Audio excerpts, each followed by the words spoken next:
Hello, hello, hello, and welcome to the game between Orange Lazarus and EldritchNoodles. I am Shibata, and joining me with commentary is Water D. Thank you for joining us. I'll hit play on the very first turns that happen. We see the breaker starting and landing one hit on that line. It's playing Perplexing Tempest. Yeah, now, something I want.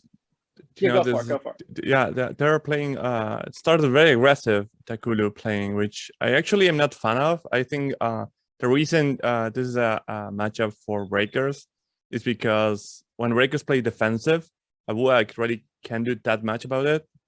So I'm surprised that Takulu has decided to go for defensive strat. Interesting. How do you think the Savannah Elves can counterattack here? I'm not used to see, like, I play a lot of, no matter the side, I play, like, if I play as Abu, I play very aggressive, and when I play Takulu, I play very defensive.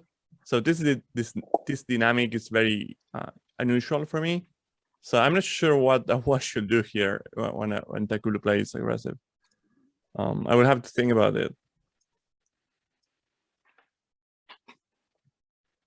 But I think this plays to Abu's strengths, in my opinion. Like, yeah, I mean, the only good point about that gate there is that now, if any archer is alive, Mind Witch is with double attack can come up. That's very strong. But other than that, I don't really see the advantage of doing this strat. Yeah. Maybe that's the way to go, and I'm missing it. So I'm interested to see how it pans out.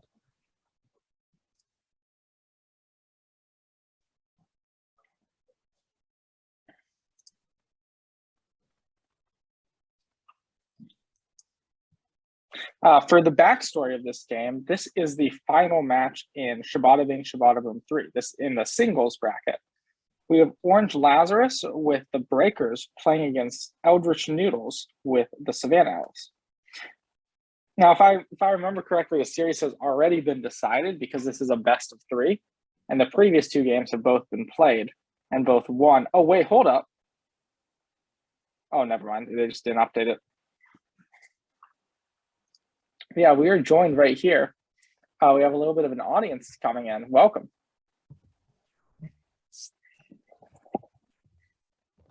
The first couple turns back and forth, and we have Orange Lazarus thinking about what he is going to do next. Oh, and Frosty Noel has entered the room. Hello. Hi. This is actually, her name is Noelle, and that's the reason for the team name. Fantastic. And this is my wife.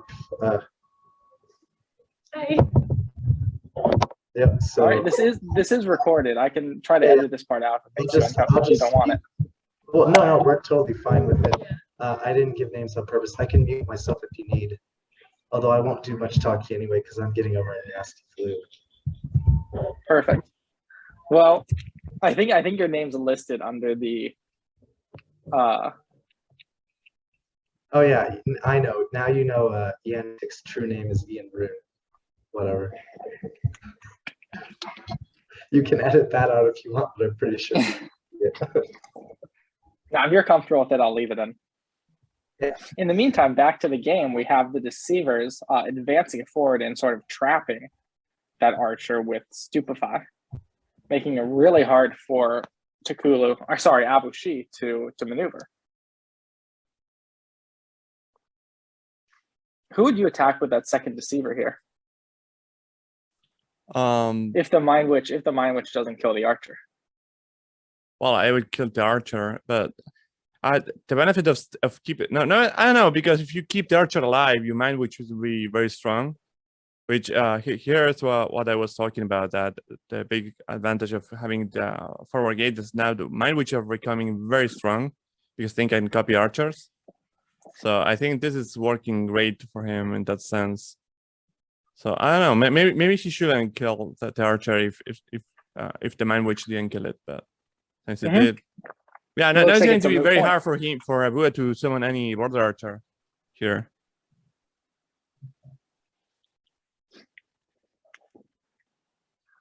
All right, let's move back to EldritchNoodles' turn. The Yeah, one he health is Linus hanging on by a thread. Same with he's the in a one health very Spirit Mage tough trapped. position here. It's hard to know what to do, but I'm predicting that there will be a an attack from the right, from the east, on those deceivers. Maybe an attack from that rightmost gate just directly onto Kulu to get some damage in. I don't know. That's a possibility. I don't know. I think it's a very tough position. Very hard to know what to do without watching the hand. But yeah, those deceivers are blocking all the important spots, and any border archer will be used by the mind witch. So yeah, it's a very tough spot. I was saying that I don't like the Kulu playing offensive in this matchup, but I'm really reconsidering my opinion here. I mean, it's very hard for Abua to do anything really. I don't know how he's going to get out of this. Yeah. Maybe it depended on the cards in Takula's hand. If Yeah, she I had mean, you the need the offense to initial go gate. for it. We see the archer. Maybe Abu is going to shift to the right, boost that archer, and the border archer will get four dice in on Takula. Otherwise, I don't see why it wouldn't be played at like E3.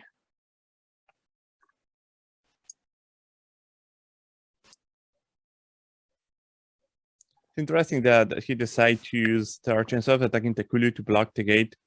Yeah. Yes, blocking front gates is important, but there's a deceiver there making the archer a lot worse. And also, Takulu doesn't mind getting getting his gates blocked because he has push, he has events to move the archer. So I don't know how good that archer there is, but I don't know. It's an interesting decision to put it there. Yeah, I probably would have used and rushed up the east side to like F6 and attack using chess notation. Starting to put pressure on Takulu, and yeah, maybe force Takulu to retreat. I know that. Yeah, I don't know.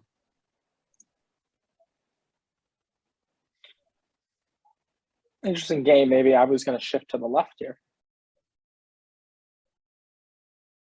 Yes, I mean, I will start moving outside of the Takulu gate there. So now, if you notice, you have 2 spots to attack Takulu from the left and right. So that's maybe a good idea to start put pressure on Takulu, because now that Takulu is playing on offensive, I think part of the path to win for Abua is to assassinate Takulu with Chant of Power. So I think that the plan will be to start pressuring Takulu. And go ahead. Yeah, we see here what I was talking about. Now archers are running into the deceiver. And archers are actually very good versus deceivers, but not when they're at melee range. When they're at melee range, they're actually terrible because they trigger Stupefy twice. We see Stupefy right there and get activate for both of the border archers' attacks. And so instead of doing 2 damage, we saw 0 damage being done. Yeah, so obviously not ideal. Yeah, that's why I was saying that maybe running archer against the deceiver is not the best idea. The turn is back to Takulu and Orange Lazarus. Considering what their options are. Yeah, so far this is looking great for Takulu. If I will have to choose what position to be, I will choose Takulu side here. I mean, it's putting a lot of pressure. Sure. Yeah, and the Boa is not finding options here to counterattack. And I misspoke. It is oh no, never mind. It is Orange Lazarus as breakers. Yeah, put a little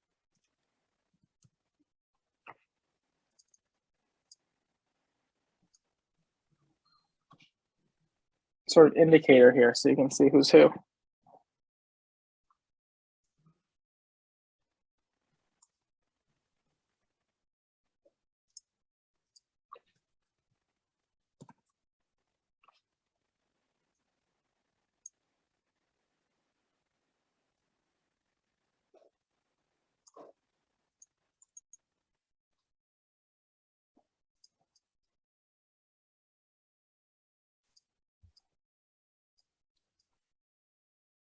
I'm fumbling a little bit with the text, but this is our first live stream for anyone who's watching.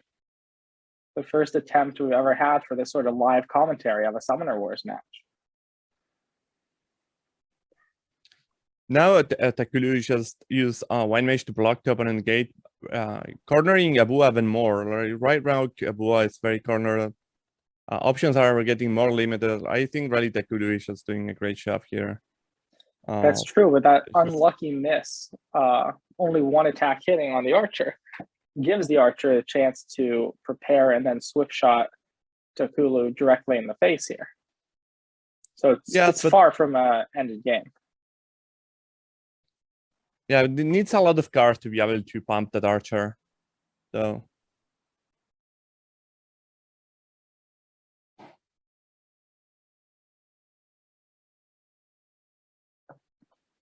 By the way, if anyone in the commentary has something they'd like to add, feel free to type it in the text box and we will relay those thoughts, those strategies.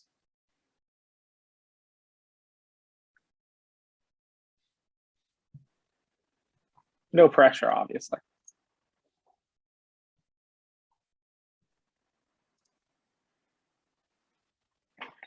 The turn is back to the Savannah Elves.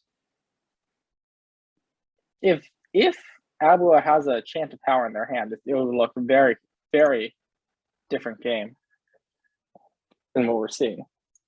I don't know. Even one Chant of Power, I mean, you need a lot of boosts to be relevant. I mean, let's say you have like Bua boost, then one Spirit Mage, that's true. A Chant of Growth. So you need a lot of things. And even without that, I don't think it's just maybe like, what, 9 dice? I don't know, it's just a lot of resources to not actually do that much. I don't know. I think already Takulu has a super great position there. I'm not sure. Like if a one wants to come back, it's going to be very slow process, in my opinion. It's not going to be a Chant of Power that turns it back in one swing. At least not for now. Maybe in a few turns when you have something with more boosts ready. I don't know. With the right hand, you have Chant of Power. The Spirit Mage, the Archer, and the Summoner all combine here to give 3 boosts just with the cards alone. And then if you happen to have a Chant of Growth on top of that, that would be 11. If you happen to have 2, which is really stretching the boundaries of good hand luck, then you're getting 13 dice on Takulu. We're seeing in the commentary level 3 CPU pointing out how strong the spot of the Deceiver is, and I'm inclined to agree. Sitting right there on that front. Yeah, that Deceiver there, it's doing a lot of damage. You just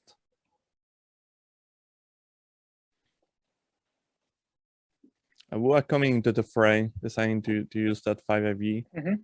Looking to attack the Mind Witch. Very smart.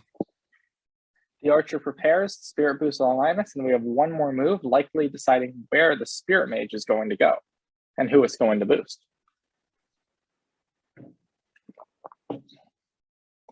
There's different options here. Yeah, I think it's risky to expose Abua here, but I think at this point, how this game is going, he needs to take some risks. So I think it's completely fine. And backing up their whole turn, trying to think of something new. There is a limited amount of time on the clock. Each side has 45 minutes. And once that time goes out, 1 minute per turn. I got to watch here to make sure that that holds true. The reason we didn't do a 45-minute game was to keep a really exciting game that went long into a forced timeout, instead implementing more of like a Fisher system. I think that's the name. I'm a little bit of a chess background, not anything talented, but like I played in middle school, which is why I'm referring to like the Fisher notation and the like chess notation, where this spot right here,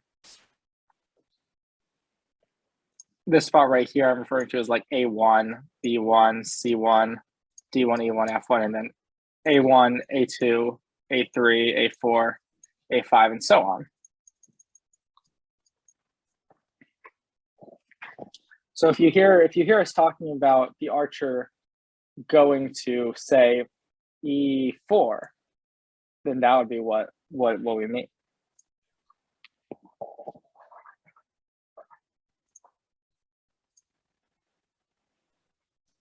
Yeah, I was thinking about this deceiver there. It's going to be complicated. I think he needs to either focus on killing the deceiver or just trying to move the game to other area, because if he keeps playing with the deceiver there, it's going, I mean, that deceiver alone is going to win the game if he doesn't do anything about it. Agreed. And right now it's still at full health. Yeah.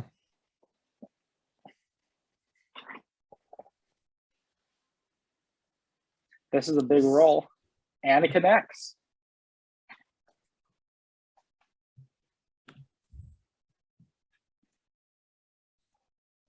Three dice, and Stupefied doesn't activate once, really getting the health of that deceiver down. And interestingly, choosing to attack the Wind Mage instead of the Summoner. I think I would have gone for the Summoner here. What would you have done, Wadji? I think this is completely reasonable, because at this point, like,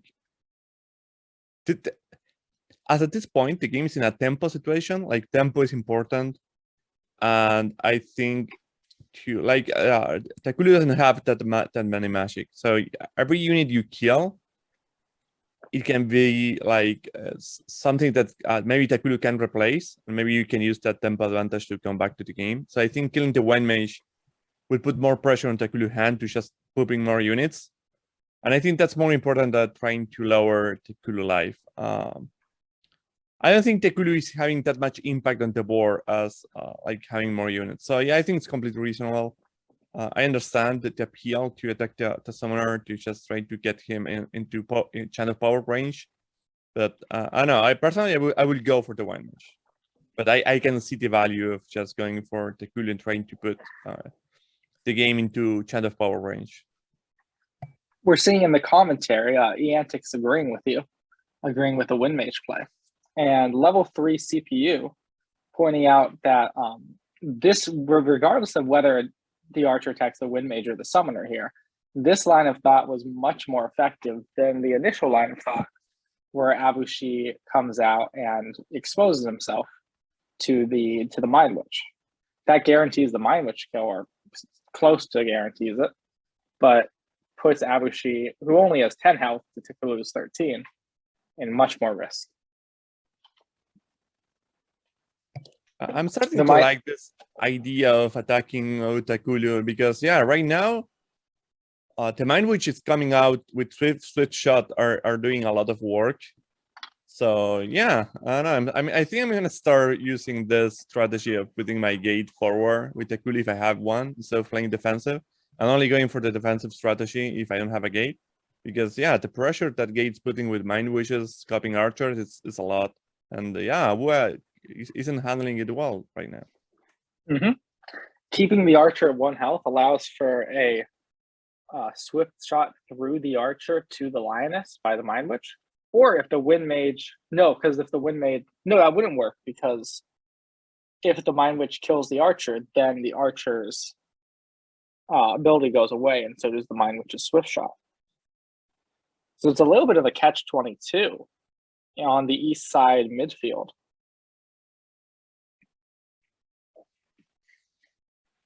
Do you see that, where the Mind Witch nobody can attack the archer? I think he can summon the Mind Witch in another spot and use the Mind Witch like to move forward and attack the lioness and the spirit. I don't know, I would have to think about it, but yeah, it's complicated, but I still think he can use it to some effect. Maybe put the Mind Witch in a situation where he attacks first the Spirit Mage and then the Archer, so he can use both attacks. But then Yeah. he can't. No, he can because he needs to prepare. Yeah, I don't know how to do it.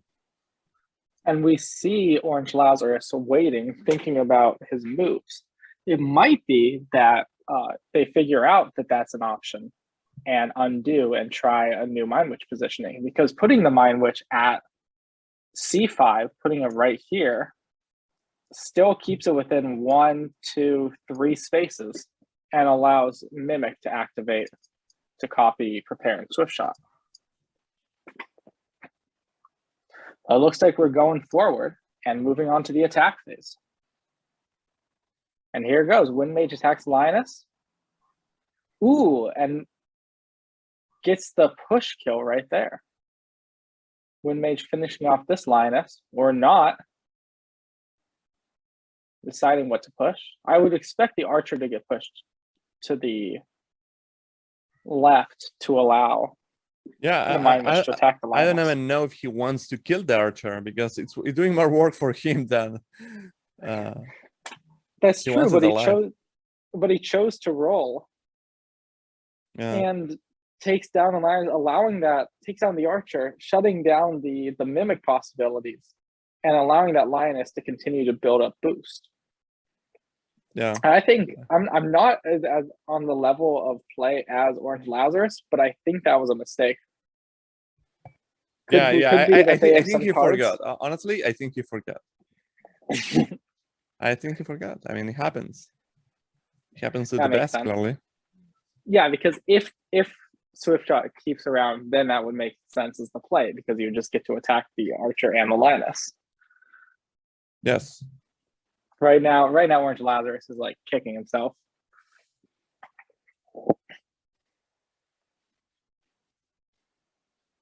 And the turn moves back to EldritchNoodles, seeking to take advantage of that lapse.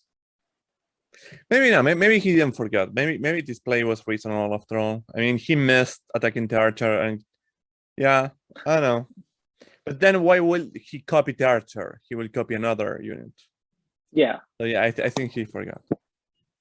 I mean, I don't mind. I mean, many people like really complain about this rule. It's very unintuitive, so I'm not surprised. Like, yeah, because if you mimic someone, like with the whatever magic or shape shifting the Mind Witch is using, I feel like you would keep that even if you defeat the original. If you read the text, it makes you sense that it keeps until the end of turn, right? But yeah, a lot of people. I don't think anyone ever playing real life is going to play it like this. This unit has the target's abilities until the end of your turn. That indicates that, yeah, it doesn't go away when the unit dies. And I'm going to back up the turns a little bit to miss what we just saw.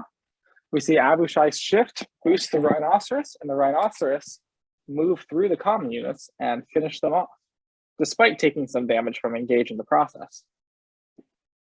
We're all caught up, and the Rhinoceros is now attacking the Wind Mage. A big 2 out of 2 to clear out that space. This is another big roll, but the odds were hitting. Yeah, I think this was a big turn for Abel. Really good move there.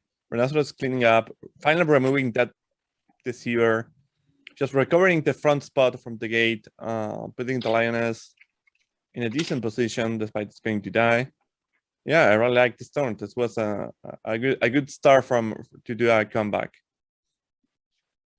Just a couple turns ago, we were saying the game was all but over, and now it looks like EldritchNoodles is in the driver's seat. Yeah, it really feels the. I think missing that Lioness shot was like a missing killing the Archer, which leads to the Lioness surviving, was very punishing for the Kulu. I agree with that. While we wait, it only had 10% chances of missing there as well. Sometimes 10% chances happens. With the Wind Mage's 2 dice range against the 1 health Archer? Yes. Yeah. And I think everyone who's watching this is aware, but if you go to summonerwarzone.com, SW-zone.com, there is a dice calculator you can use that runs approximations of the dice rolls for different situations. That's where you can get that 10% number. And while you can calculate that one out pretty simply by taking, the 1/3 chance of missing times the 1/3 chance of missing the other one. Therefore, you have a 1 in 9 chance to miss both, which is around 10%, 11%. It's very useful for more complex stuff you can't do in your head. We're seeing some movement here. Mindwich deciding to copy the lioness, and Takulu shifting southeast to F5. Would you attack with the Mindwich first here or Takulu? Conley with the Mindwich okay. Oh, I didn't see them not right. call. I forgot about it. Okay, yeah, with them not to call. That makes sense. That's right, it's obvious. Yeah. And the Mindwich. And then, wow, this works very well. No, yeah. Ooh. And now it looks like it swung the other direction again. Yeah. As you see Takulu build this fortress on the east side of the board. I think it's time for Abua to use his 5IV to kill the lioness. I know what he has in hand, but it seems so tempting. If he has a Rhinoceros, Rhinoceros coming for the lioness. That would then be very strong. Yeah. I mean, oh, shucks. Well, I may have signed into this account with my wrong. You meant to use my school address because the meeting will end in 10 minutes.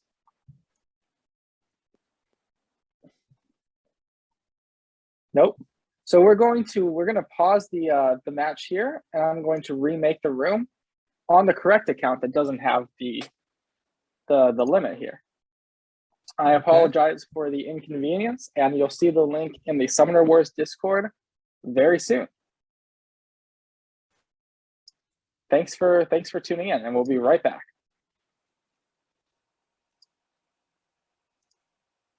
Okay. All right, and welcome back. Apologies for the technical issues. Again, this is the first time we've ever done this. And we return to the match between Orange Lazarus and EldritchNoodles. I rewinded it to the beginning of the turn 10 where we last left off. So should I hit play and let us see what's happened so far? Yes. All right, here's the turn. We see the Rhino, we see a Lioness. The Rhino goes to that center point we were talking about in the previous video. We get a boost on the Lioness, and it looks like we're playing for tempo with multiple attacks against the common units rather than the champion. Yeah, so something and we're back there. up to speed. Yeah, something he used Abua's there that I'm seeing more and more that's very important for Abua's strategy is that this tactic of protecting Abua with the Rhino. You just trample over a unit, you attack the Abua, you attack it with Abua the unit, and then the Rhino protects any unit from coming against Abua in general. See what he did there? And yeah, I think it's a very powerful use of Abua 5AP by protecting him. And I think it's a very powerful tactic that I think people that play Abua should utilize more. I agree. Instead of getting hit by a 4-attack Wind Archer from the wall or from the gate or worse, all Abua can get hit by Takulu and Orange Lazarus is the 2-attack Wind Mage. Still damaging on a 10 health summoner, but not nearly as much. And we're seeing, wow, not even going for the summoner. Going for the Rhinoceros. Also playing for tempo. Yeah, I'm very surprised about that because that Abua done live, it's very very tempting, and Takulis is very good at killing summoners. So already not going for Abua, it's very surprising to me.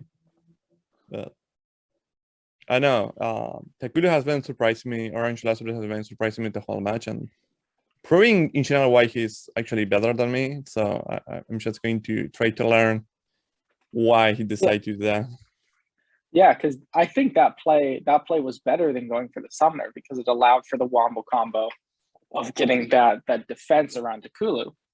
and getting that third attack on the lioness, maximizing the number of attacks available to the breakers. I guess. I don't know. The idea might be to sort of go in a cave goblins approach of putting overwhelming pressure on the summoner to the point where the opponent eventually runs out of options, and then you just get to crush them. 22. We're seeing Eantic in the comments saying, "I'm 100% on board with that option. It guaranteed value and position, reclaiming advantage. Think of it as an investment that is returns later." I would say that while Tekulu is certainly winning the positional war, like he has more cards and more interesting positions that I think benefit Tekulu. If you see the economy of both decks, they're very close to each other. So I think the game is still very, very close. Agreed. If you count the traditional measure of like fuel in the tank, which is cards in hand plus cards in deck plus magic, we see 20 for Tekulu and Orange Lazarus, and we see 22 for Abushi and EldritchNoodles. Yeah, and it's Noodle's turn.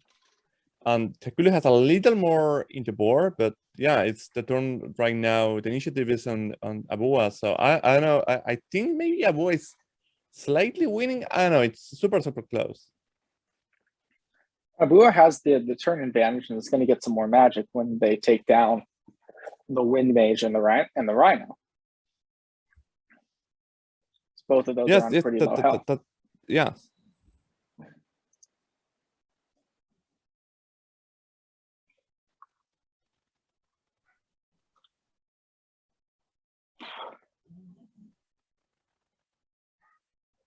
And we're seeing action. A Rhino coming down, or is that going to trample? A boost on the Rhino to it's waltz going to through trample both common units. And are we going to see the Lioness reposition to protect Abua? Or are we going to see more pressure placed and trying to maximize all three attacks by attacking with Abua and then attacking with the Lioness on the wall? We can take a third option and reverse everything. Placing the Rhino in a different position so as to move Abua closer. Is that for a chant of power on the gate or future entangling possibilities? I'm not sure really what's going on here. Sometimes it's very hard to know without knowing the hand. So I don't know what's the motive behind. That adds the suspense for spectators, because on this system we can't see either opponent's hand unless we're the player. EldritchNoodles was kind enough to send out his game link so I could see his hand, but I wasn't able to do so. It just had the same look that we had here.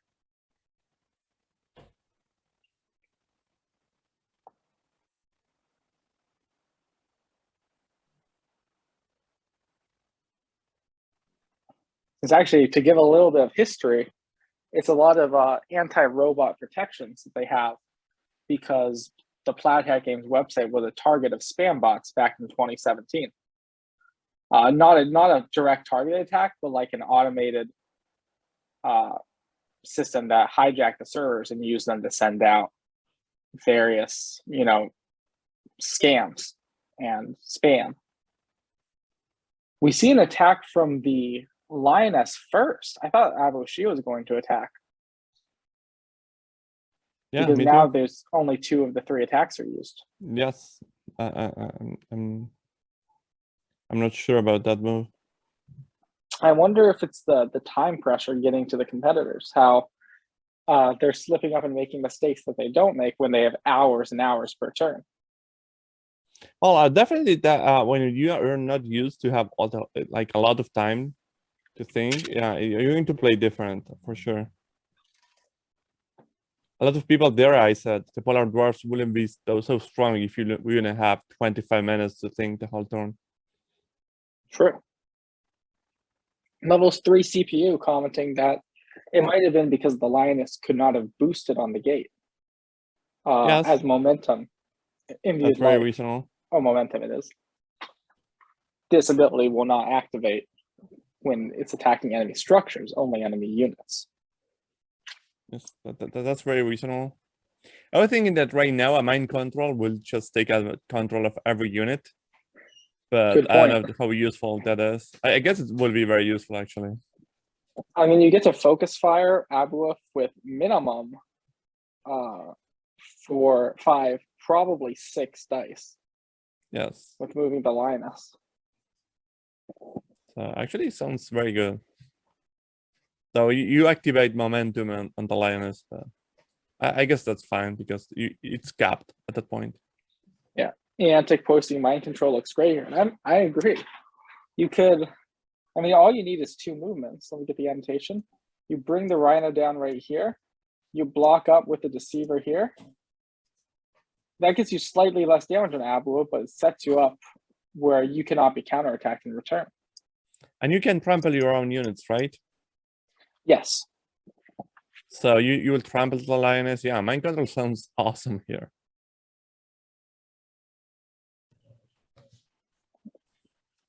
Presumably, we would have seen it played because Nice, it's played in the summon phase, right? I know. I mean, I would Mini be Josh. Okay.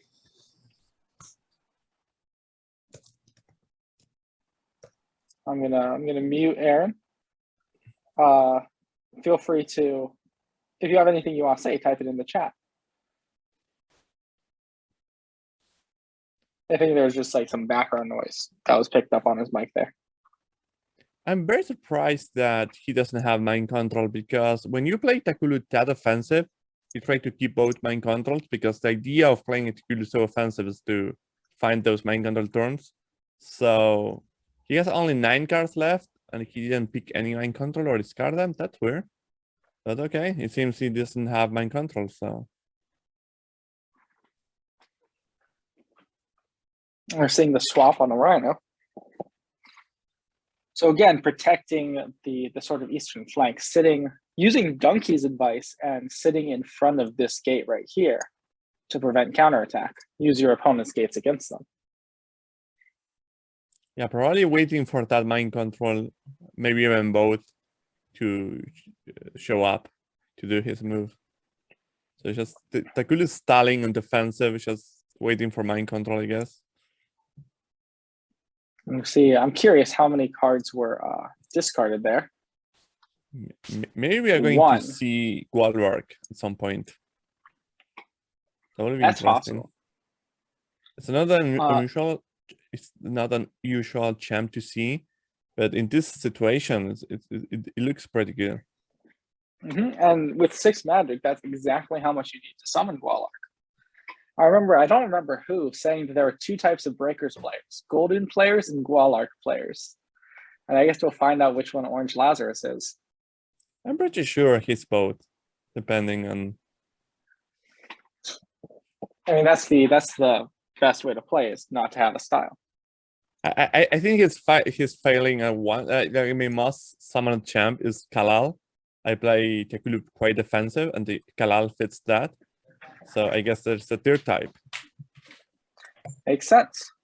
All right, level 3 CPU's got a raised hand. And what do you want to say? Feel free to unmute. Oh, are you raising your hand to indicate you're a Gwallark player?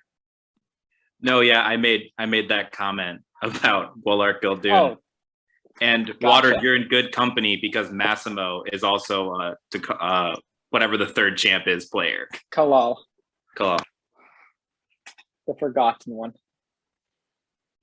Actually, it's my favorite champ of the lineup. I use her a lot. But yeah, I mean, I try to use her a lot, but if the game comes too fast, you need to discard her.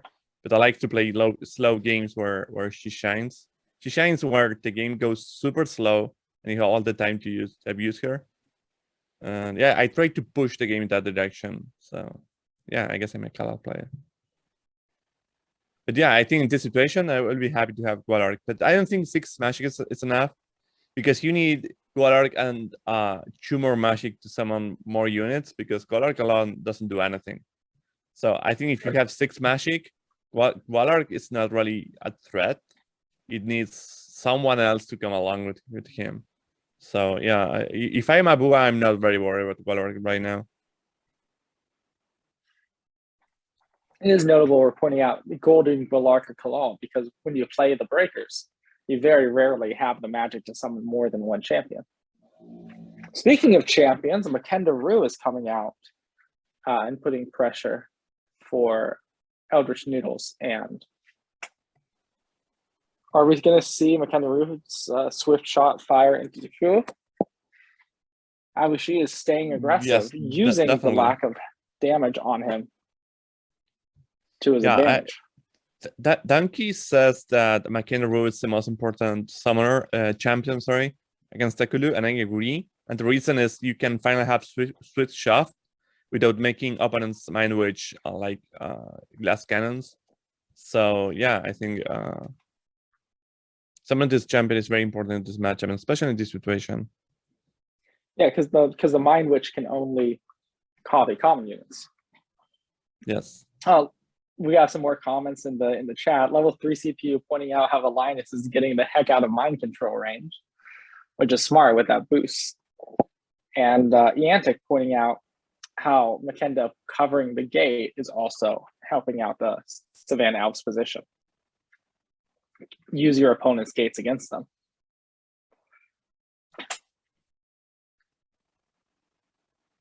Also, Eantic pointing out, let's see how these rolls are first. 1 for 2. And this is an important one.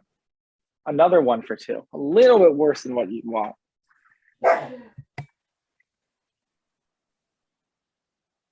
And a dog is barking. Excellent. We have another comment that I stopped saying halfway through, which was Eantic pointing out the positioning of Takulu right here on F4. Eantic writes, I love Takulu's placement. It's threatening without really exposing her. At full health, or at 11 health now, this is a totally reasonable position. He had to cover her back to prevent her from being cut off by a trampling rhino in future turns, though, which is a good point about the location of this deceiver. Keeping a rhino from swooping around, let me annotate. Keeping a rhino from summoning here, swooping around, getting in the back of Takulu, and trapping Takulu in this box.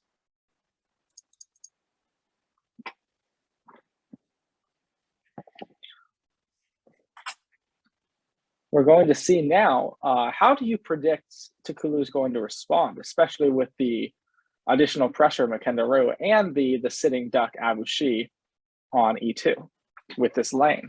I still think mind control looks great. I don't know where it is, but it seems we still won't see it. Yeah, I mean, if you don't have mind control, I guess the best you can do is try to focus fire Makenda Rue. I'm very surprised. Abu is really coming back with this game. It didn't start well, but suddenly I'm starting to like more the position of Abu. And yeah, without mind control, I don't know what the plan is here. So it's just focusing Makenda Rue, but I mean that doesn't seem that great. It doesn't have like wind archer or something to do a lot of damage. So I'm not sure really what the plan is going to be for Takulu from here on. It's an interesting one. The Hypnotic Call did open up the summoning spot on D4. So a common unit could pop in, especially with the 6 magic we see. And just easily move to attack Abua. This Spirit Mage, I'm surprised the Spirit Mage is still sitting here. It hasn't moved back to prevent the mind control. Maybe it's just a lack of movements that EldritchNoodles has. You only get 3 a turn after all.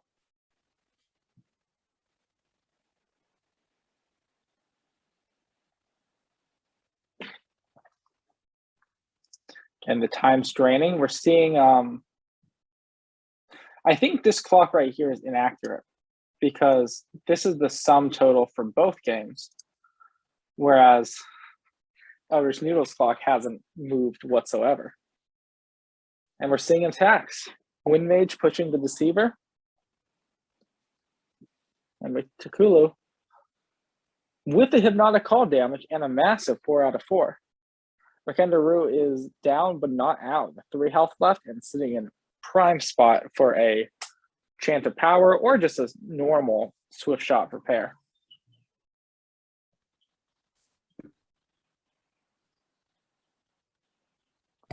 I think the Hulu plan is still the same. I don't know where the mind controls are, but they're not coming.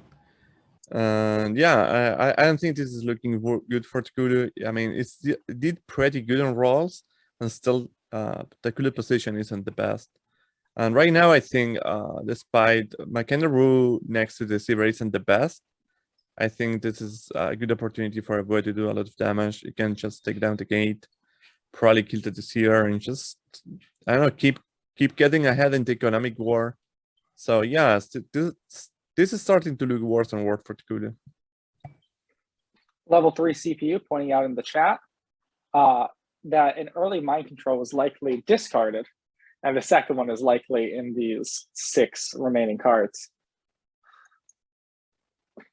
I agree with that, because mind control isn't that useful in the early game. We are seeing a chant of growth on Abushi and the Spirit Mage. Makendaru taking Deceiver damage and then deciding better of it. And deciding to use, I think we're getting a Chant of Power here.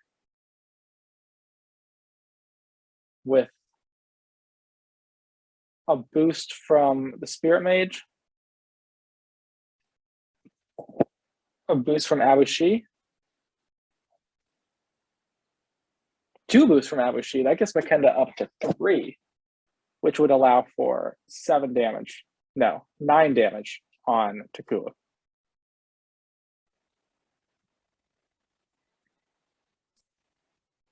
Using that last movement to move the Deceiver, move Makendaru away from the Deceiver, taking engaged damage, but preventing Stupefy, and blocking the front summoning spot of that gate at the same time. Abushi also opens up to take down that Deceiver with the 3rd attack. We have a big 3 out of 3 to destroy that gate, also boosting the economy game. And there it is, Chant of Power. 9 attack on Takulu, 4 out of 5 for the first. And this could decide the game, not immediately. 3 out of 4 for the second. Above average dice luck, but nothing crazy. And Abushi just massively overkilling the Deceiver with a 5 out of 5 there. The lack of mind control is really hurting Takulu. What do you say? Yeah, I think he was hoping to hold there until mind control show up, and he didn't show. And now it's just time is running out, and I don't know. Right now it's in a very harsh position. So yeah, I'm interested to see what Takulu is going to do now. But now mind control is not going to be enough. I don't know. It needs probably just to retreat and fight the war. I don't know. I have with no gate to support Takulu now. I guess, yeah, it's going to be very tough. A lot of this game is trying to use the luck to your advantage. And I was very unlucky to get mind control or not to get mind control. I'll be interested to hear from Orange Lazarus if there was that early mind control pitch in the interview after the game. Because of both mind controls are just in the bottom 6 cards of the deck, that's just really unlucky.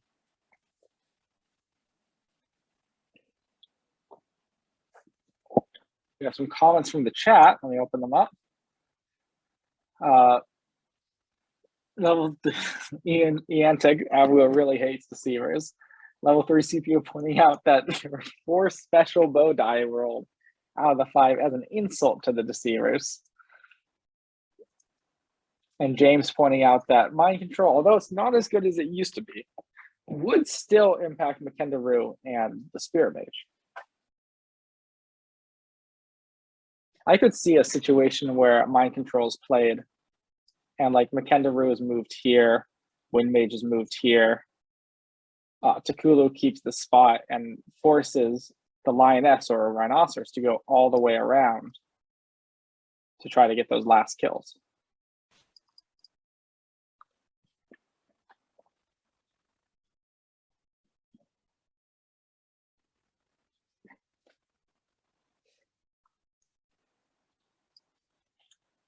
While we're waiting, I'm gonna pause the game by just going back one.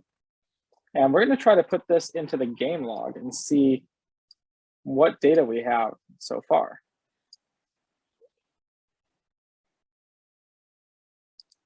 You can see right here a process of how to do it. Copy out our HTML, go to summonerwarzone.com,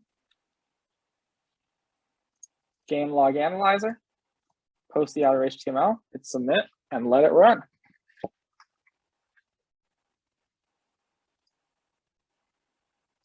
While we do that, let's see if there's any action. Oop, I just skipped all of it. Again, my bad.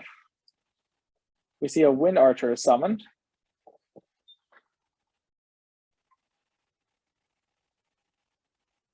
And Orange Lazarus continues to think. Still processing on the game log. A deceiver comes out.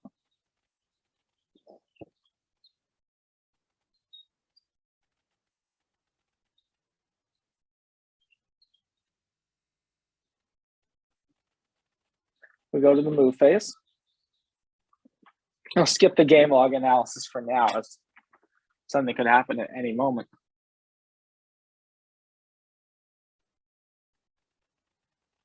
I wonder if Takulu at least has a gate to cover herself, because without a gate, this is going to be very, very tough to get out from. And you would expect the gate on E4, like right here. I don't know where I expect the gate, but I know I want a gate. I don't know where, but I know I want it somewhere. I don't know what's the best position.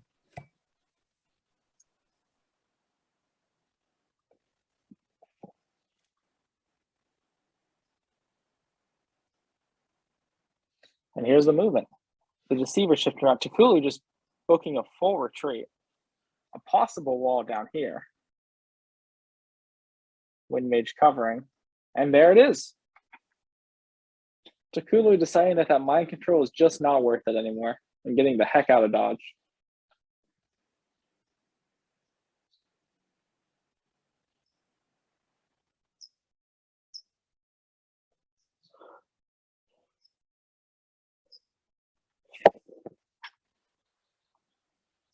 I'm not sure how much I like this move, though, as it leaves a rhinoceros just one boost from being able to run up on Takulu.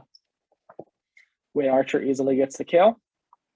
Wind Mage to Lioness gets 2. And looking for the mind capture. We got it. 2 cards in hand. Are either of them going to be discarded for Magic?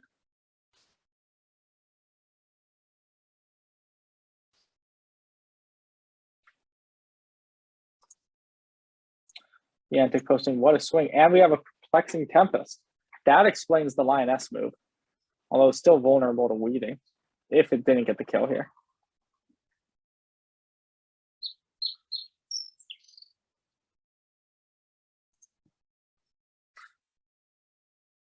All right, Water D, what do you say about this massive swing? We went from Takulu basically cornered to having 5 units to 2. Yeah, I think this still depends on what Abua has.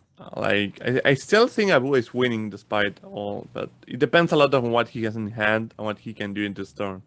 I think it's still ahead, because with if he can summon like a border archer or maybe a rhino, he can do a lot of damage and just wipe out. But if he doesn't have good units to respond to this, it's going okay. Here comes the border archer. But yeah, I still think Abua is in a better position now. Takulu with only 4 life, it's not looking good. Agreed. And I wonder if those 4 cards and the 4 cards in hand include a rhinoceros. Because again, only 3 spaces away from getting to e6 and being able to attack Takula.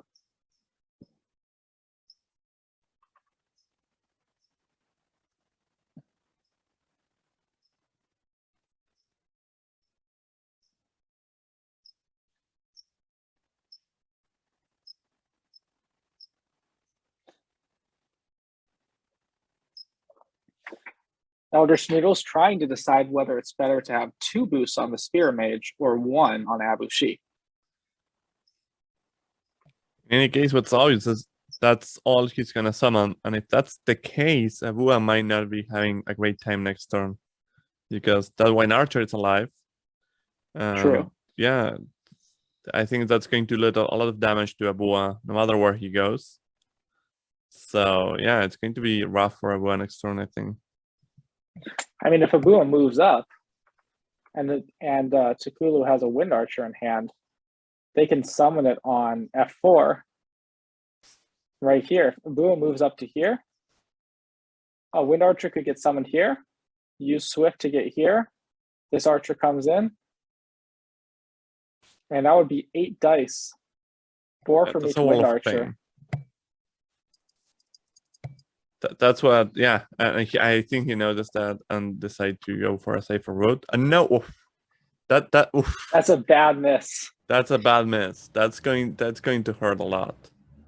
This is the opportunity for Takulu to bring back the game and on her side, definitely. Yeah. I think Abua missing a second unit. Abua now missing the Wine Mage. An Archer only doing 2 damage on the Seer. It's just not a great turn, and it's going now. Takulu can capitalize on that, and it's going my take the lead once again. Yantic in the chat pointing out how not only was Takulu suffering from a bad hand with lack of mind control, but Abushi was suffering from a bad hand as well. If Abua had, say, Entangling, Chant of Power, and a Rhinoceros, then you play those 3 with the Border Archer, which they did have, and that's almost certainly a kill on Takulu, just moving the Rhino to e6. Oh, but there is short 1 magic. That's another problem with the Savannah Elves, is the difficulty of getting all the boost. Chain of Power costs 1 magic though. If Abushi got the kill on the Wind Mage, that would pay for the Chant of Power. There are wombo combo opportunities.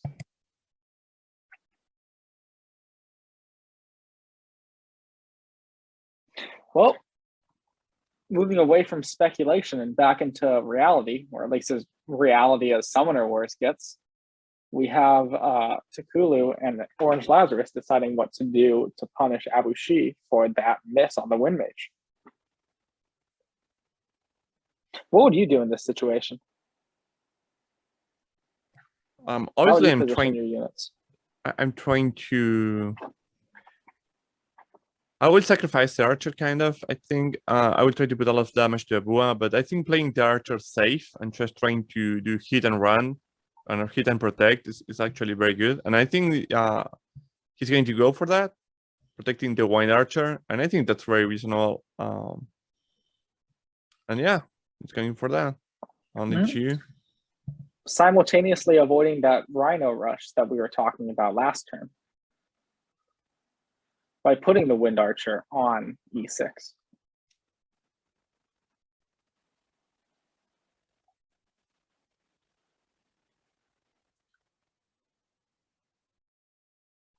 How many cards were just discarded? Both of them.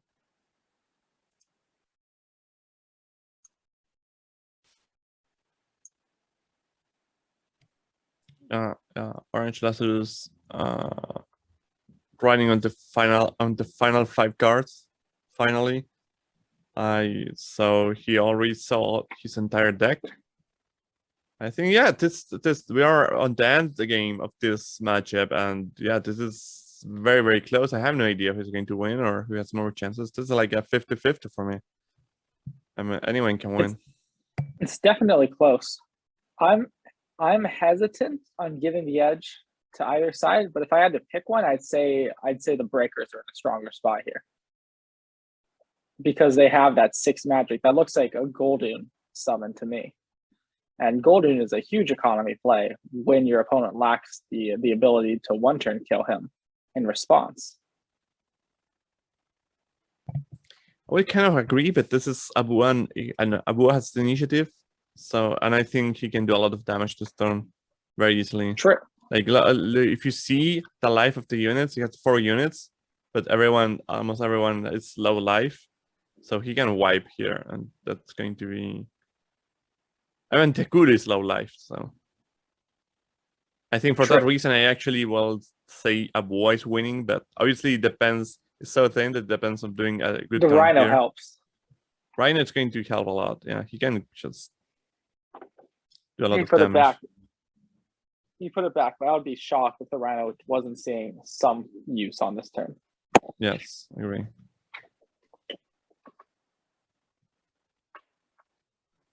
There it is again.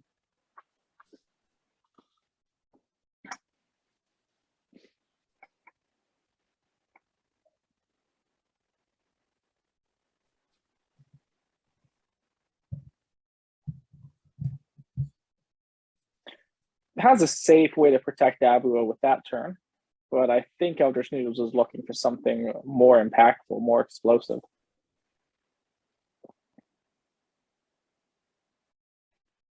The struggle is with only 3 movements and needing 4 to really accomplish what you want.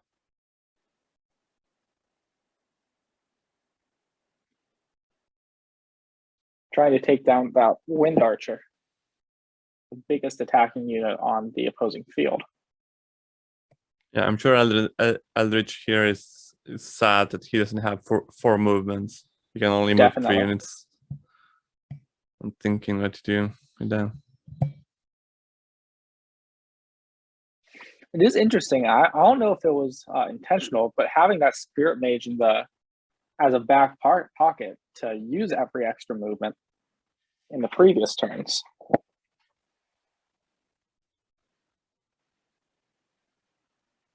Trying to set himself up for being able to get lots of boost at once for a turn where it's really needed, like this one. Yeah, I think this is an ability of the mage that's often underappreciated. The fact often a surviving mage can still produce value during the entire game. Yeah.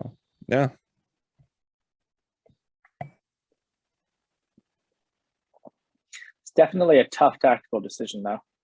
There's the safe option where you hunker down, and there's the riskier option, high risk, high reward, where you charge with that Rhino. And it looks like we're going for the latter. I don't know. As always, it's very hard to know what's best without knowing the hand, without knowing the final cards. But yeah, I tend to play more risky in general than most people. But here, I don't know. It's just, I guess I will play more safely.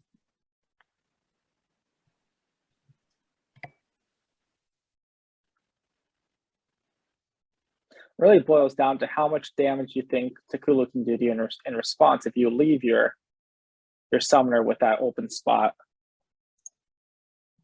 Because 1 open spot isn't too bad, but 6 magic with the breakers is very threatening. Yeah, Gulden could come up and make that archer hit for 8. And that's not good. Well, the Rhino was tempting, but he decided it was not the best. So I guess we are not seeing the Rhino on this turn. I spoke too soon. We're seeing a long distance plan to try to take down 3 units instead of just 2. And win that tempo war, win that economy war. Leaving the Wind Archer, which I guess you would say is an anti-Golden gambit, because you do not want to see Golden here.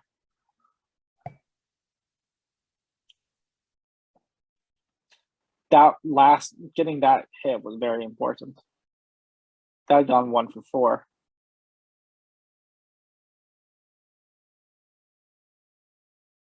It's probably the two more threatening units, but we got one more. And all three common units do their job.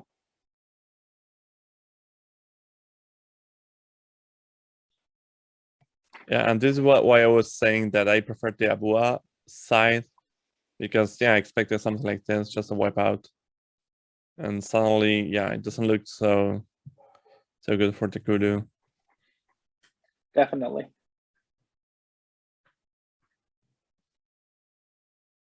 Takulu can't afford to poke her head out. And with 6 attack, Golden coming out will give you, 12 dice to roll, but on what? You'd have to get pretty lucky to get the... Actually, you wouldn't really. I could see Golden coming here, moving to this spot. The Archer used Swift to come down here, and then Golden attacks, Archer uses Golden's attack, and wipes out all 3 common units in response.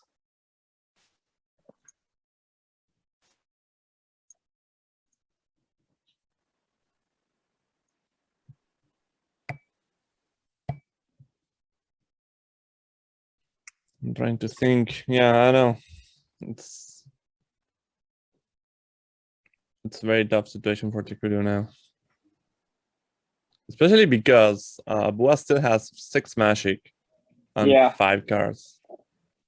So if you do that plan that I was talking about, yeah, you get to clear the board, but it leaves Golden right here and your Archer right here where they're going to get cleared in response. We're seeing a different tactic, more common units. Way more common units. Getting that Mimic on the Border Archer to deal 6 damage on her. A very strong economic play. Protecting the Wind Archer. Using Prepare and having 1 more move.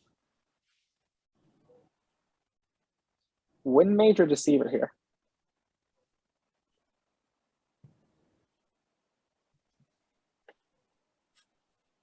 Neither. Takulu moves back 1.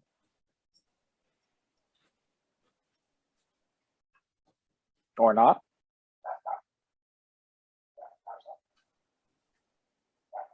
Moves back 2.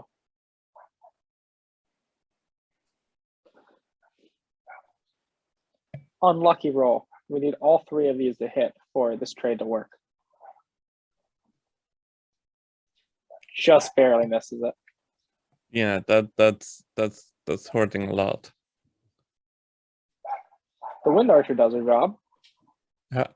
He needs to have unless the Wind Mage hits the Mage. Doesn't get it. Yeah, this is looking worse by the minute. Even with the Deceiver shifting out in front, protecting the Wind Mage, this is not a situation you want to be in. No, yeah. With the 6 magic, and especially if EldritchNoodles had the foresight to save some extra commons in the hand to use all of the magic that they have here.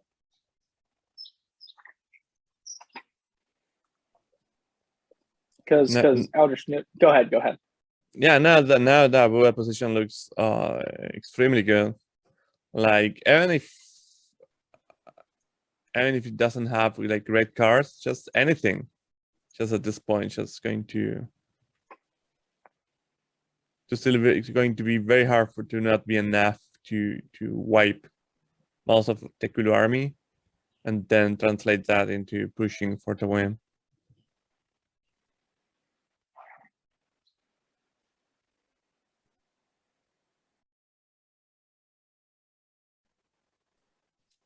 A strong chant of growth, getting 3 units at once.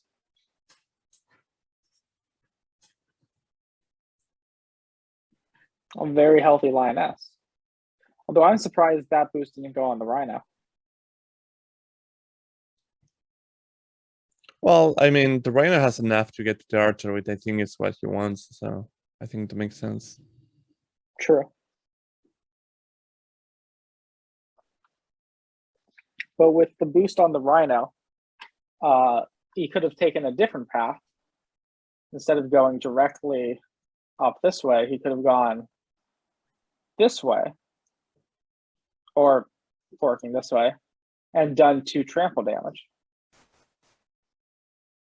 So do you care about the 2 damage or the 2 health more?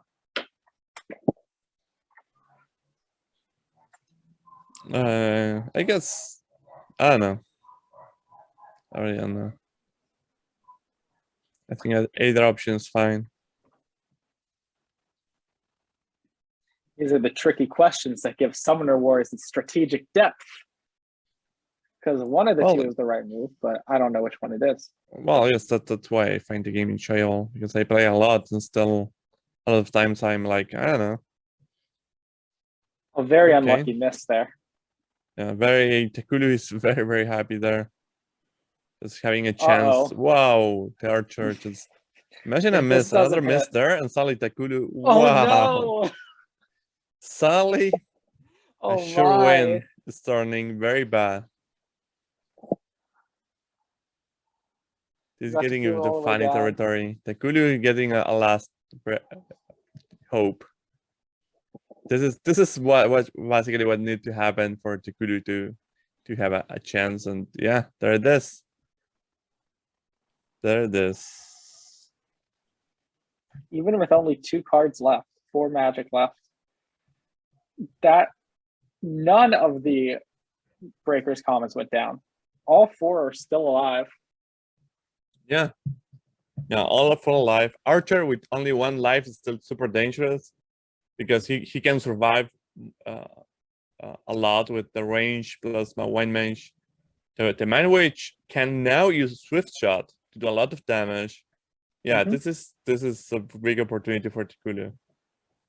And we'll see if Orange Lazarus learns from the mistake earlier, uses Swift Shot and attacks the Rhino and then the Archer. With that would be, assuming the Wind Archer also attacks the Rhino and not like Tekulu, that would be 7 dice on the Rhino.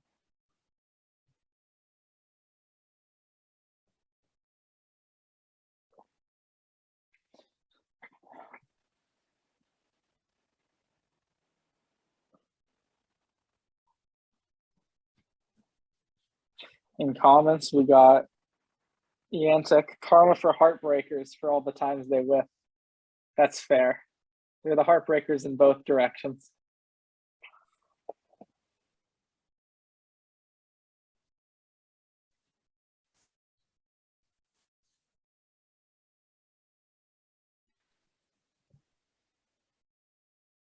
The first move is used to prepare. So there's two quote unquote real movements.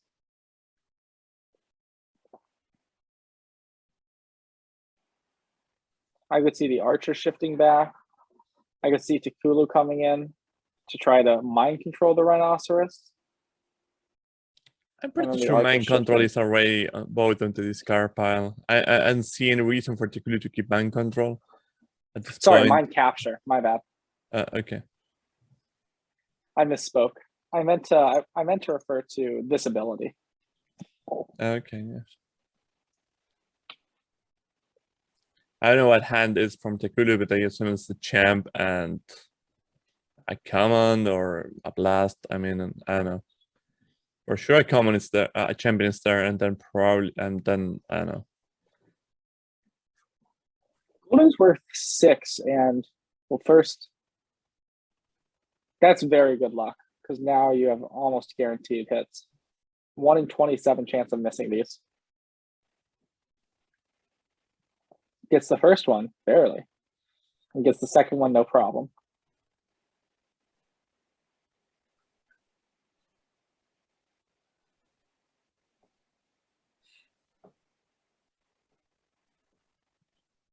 I don't know interesting what decision.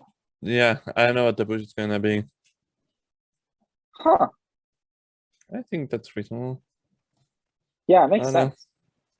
I was thinking the 2 options were going to be in front of the Lioness to protect the Wind Mage and backwards to protect the Archer and the Mind Witch. Yeah, this is what the previous turn for my boy was that suddenly, like someone said, this was a roller coaster. Now the game shifted back to Tekulu after the awful turn that Abel had with rolls. So no, I don't know. Abel is kind of, yeah. I know how Abel wins this. He needs a super amazing rolls from now on if he wants to. Because that archer is not dying. Like I said, Yeah. archer with 1 life, with 1 mage alive, and just so much range. The deceiver Yes. push forward, I think, was definitely the right move because it prevents a 1 boost rhino from getting to that wind archer. And we know Abua has an EldritchNoodles have a rhino in their hand because they showed it before taking it back earlier. But sadly, I don't see much use of it right now. It's not looking good. We may have counted out the Savannah Elves 5 times already, but the 6th time is the one that counts.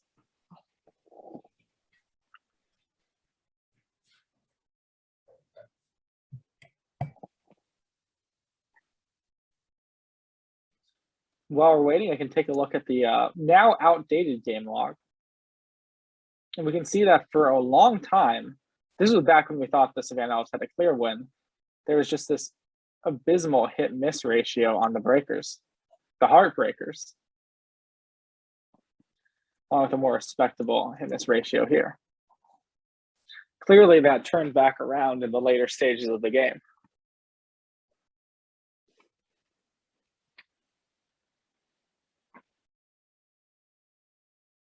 Yeah, the more I think about it. What? Level 3 CPU points out that the code still counts mind capture as 0 out of 3. So those stats would be off. Yeah. Yeah, I'm trying to think what could have Abua other than the rhino to make this give him a chance, but I'm not seeing it. It's just everything looks bad. Even if you give me the option to turn the last card into whatever I want, everything looks bad. What would you turn it into though? I don't know, maybe a champ. Ooh, probably champ. I would decide Try that it's time to go in and hit or die, and just I think it's reasonable. Like there's not much to do. Sadly, I can see Gul'dun already in the opponent's hand, even if I don't see it. So yeah. Yeah, if you can't get the rhino in. When in doubt, charge. Now it's going back to the chess motif I'm throwing in. That was the advice that my dad gave to me when I was 7 and when I was down a queen. It was useful advice. I got a game off my cousin one time. After blundering like the equivalent of just waltzing your summoner into enemy fire in this game. I got a chant of weaving type effect off. And that could be what it is. If the last card is like a rhino and a chant of weaving, then this push would make sense. If the last card is a rhino, I'm surprised it's not used to just send it to kill the Mind Witch. I don't know. Fair point. Maybe the logic is that you're not going to win the economy war at this point, even if you get lucky. Okay, that miss on the Seaver Oh my is gosh. basically the final straw. Just at this point, Abua, it's pretty much done. Gul'dun is coming in, going to do a lot of damage. That this looks awful. If there's Gul'dun. Mine, which is choosing what to mimic. I don't think it makes much of a difference at this point. Going for the far shot and the swift.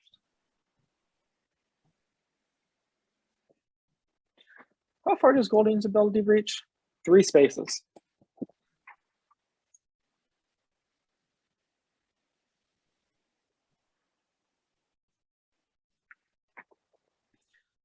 Looks like we're going to see Wind Mage.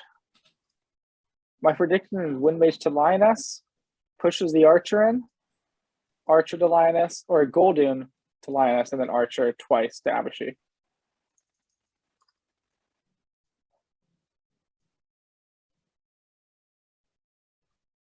There's the first one. Here's the second one.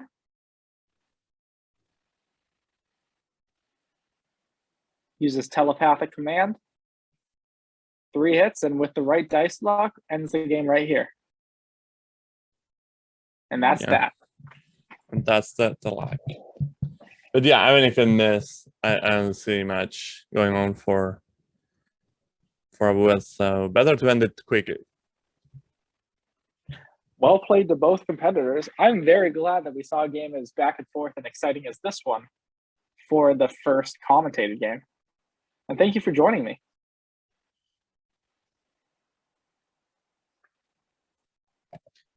Yeah, I think it was a great game for a finals. I mean, we see Tekulu pushing. I don't know how well it worked out in the end. I mean, you need a little luck in the end to make that final push for the win. Still interesting to see Tekulu playing offensive. Definitely going to try it more in the future. But yeah, very good match in the sense that they have us a roller coaster. And yeah, I think what players played pretty well. All right, I'm gonna reach out to the competitors to see if either of them want to do an interview about the game and see what their cards were. And until then, we'll take a look at the game log. But if this is all the time you have, thank you for joining us, and we'll see you at the next game.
Yeah, I'm out.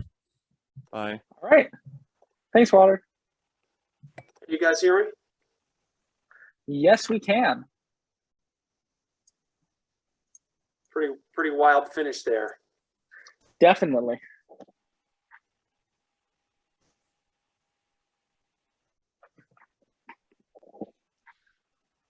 So I was curious because you had your my first question would be, let me go to the mid game. Can you hear me all right? Yeah, I can hear you. All right. At around move 13, you kind of parked your summoner in this spot at F4 and just kept them for such a long time with so many mind control opportunities. Were you fishing for the mind control and just struggling to top deck it? Or what was going on with your strategy there? I'm trying to. So I have an interest. My take on mind control, I always struggle because I think he intentionally, I'm guessing if he joins, it'll be interesting to hear, he intentionally didn't play Chant of Entangle either time. I'm guessing because he was worried about mind control.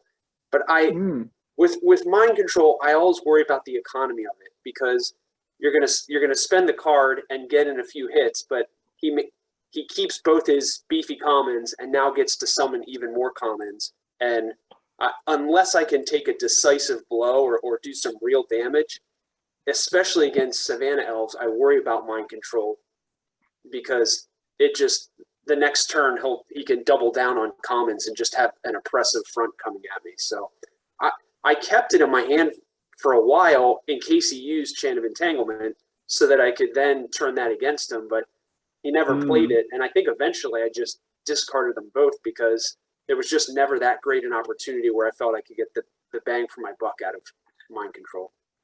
That makes sense. So you saw the damage that could be done to the summoner, and you just elected not to do that because you thought that the economy battle was going to give you greater odds of winning than the assassination attempt.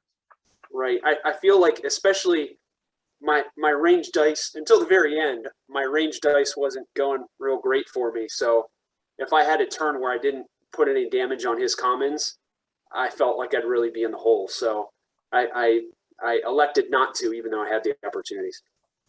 Understood. That's really interesting because we were both like both thinking that you just didn't have it. And it clearly worked out for you. All right, the next thing I would ask would be, we got our game logs here. Or not, I guess it hasn't updated yet.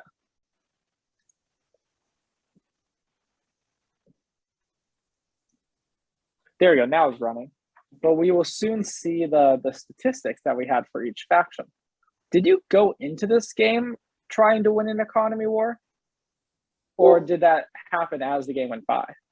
Well, one of the reasons I enjoy playing Breakers the most, or they're one of my favorite factions, is just because you can play them differently every time. And with Breakers, they're probably one of the few factions where I don't go in, I hardly go in with any game plan at all. I see what my deal gives me and my draw gives me, and I go from there. So in this case, the first hand I had a gate, and I thought, but I didn't have a wind mage, so that's starting, and I had the first move. So that starting turn, if you don't have a wind mage, it's kind of hard to do a lot to take down both of his commons. So instead I thought, well, I'll just move up and put a gate up there, which one, I like the forward gate. It allows me to play more aggressively with Takulu, and then it puts me in a good position. If he summons archers, I can get a wind mage. I can get a mind witch, usually within 3 spaces of any of his archers, and be able to copy those abilities. So I thought I might as well be aggressive since I had the gate early on. And so from then on out, I thought I'm going to see how far up I can get Takulu until he does some damage. And he kept targeting my commons instead of Takulu, and I figured at some point there'd be a chance of power turn, and I'd have to go back. But I thought, let's see how long I can keep Tak aggressive up there and cause problems. Because the other thing is with against Savannah Elves, if you don't play aggressively, he'll just start cultivating a really powerful hand, boost a lioness, get ready for a huge turn, and I didn't want to give him an opportunity to build all that. I mean, he didn't even summon Midi Cairo, and I don't know if some of that's where it came in his draw, or if I kept enough pressure on that he kept having to summon commons. Not sure. It'd be interesting to hear him on that. Hello, Yeah, I joined. Okay. Can you guys hear me? EldritchNoodles. Yes, we can. Yes, Go for it. can you guys see if I sent you the link from my side, can you see the card drawn? Unfortunately, no. I tried. Really? It's just the person that made it? It's because I'm logged in as me. Oh, okay. The only people who can see the cards are you. So I guess if you shared your screen, I could see it. At the end of the game, you can usually see cards that have been played. I guess the last two in my hand were the lion, the big lion, and another border archer. I think I think the person who sends you the link is the one you can see their hand, but it's possible that if you get the other link that also works, I only ever see from the website where one person puts it in. Anyway, it doesn't matter. I had the line at the end. I think I drew it towards the end, but I was waiting for the right moment, and then I ended up going to the big commons turn and then whiffing with everything. So yeah, that was magic left. That was unfortunate. It's a dice game.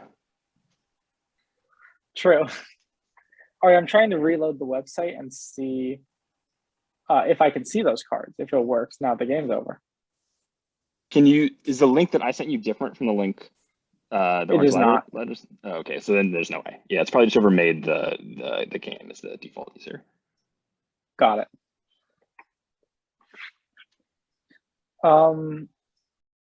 What was each of your game plans going into this match, and how did that change as the game went on? Like, were there cards you expected to use that you didn't, or vice versa?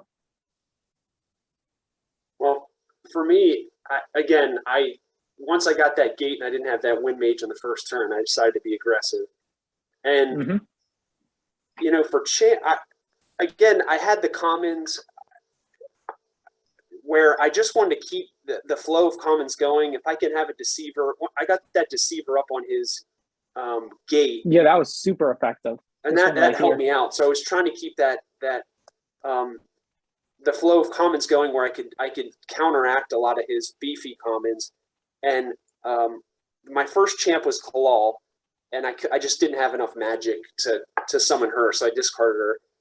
Actually, I think like before mid game I got Gwalark, but again, summoning him would have been a huge cost, and I'm not sure there was the right situation to use him. And then Gold Dune didn't come until the very end, so I kept 6 magic just to always threaten Gul'dun, even though I really didn't get Gul'dun until almost the last draw.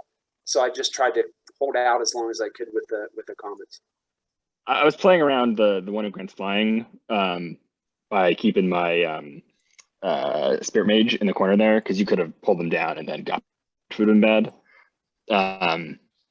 So I thought you were maybe holding on to him for a bit, but that makes sense. I mean, mid game you got that gate up forward, and I got really close to getting behind Takulu there, but then you pulled back with the gate. Yeah, I discarded one gate and held that other gate for a good portion of the game. For a while, that was the one card I just kept, because I knew at some point, whenever you felt like you could blow away that other gate, and so I knew I needed something in case that happened. So I had a weaving at some point in hand that the turn you retreated Kulu backwards after I destroyed your gate and did a big Chant of Power attack. I was hoping to finish off with a forward summon with the weaving, but then you took out all my like weaving targets. So, which was probably gonna happen. I mean, I was playing pretty quick, but there was very little chance to take those guys. There was like 2 health and 4 health or something at that point. Yeah, it was. I think before you're on, I was curious. Did you get rid of both of your Chant of Entanglements because you were worried about mind control? To the Chant of Entanglings, yeah. There was a couple points when I had some. Okay, it's tough because of Border Archers, right? The one you want to entangle is always Border Archer, and Border Archer is a huge liability. Like I pulled one out at the beginning because I drew like all 3 right in a row and nothing else, and then you use the Mind Witches, and then some turns I was considering it, but the thing with Savannah Elves is you can discard anything. They don't need any of their events, and it's just about like keeping your magic up and like throwing out your big commons. But there was a turn where I think I started to do it and then undid it, but it wouldn't have really helped me very much, and I could have done everything without it. Yeah, that was my biggest worry toward the end, was that when I only had 4 health left, if you had an entanglement and could send a Rhino long and with a double attack or something like that. The Rhino's never like. That's such a big, like doing like a charging Rhino that deep in your territory and like hoping to get like 4/4 with the melee dice is a little risky. That like shows up in a lot of Savannah games, but I don't actually think it's like the correct move often. Like if they're like 1 or 2 health, you can do it, but it's tough. Against some decks, you can maybe do it because like they're forced to kill your 5 health, unit that's in the back row, and then you can get value anyway. But they really just want to grind and like they can do these like crazy assassination plays that catch everyone's eye, but that's usually because you like get in too close and then they can pull in. They're like, because Chant of Power is like range restricted, right? And you never really want to dive that deep with.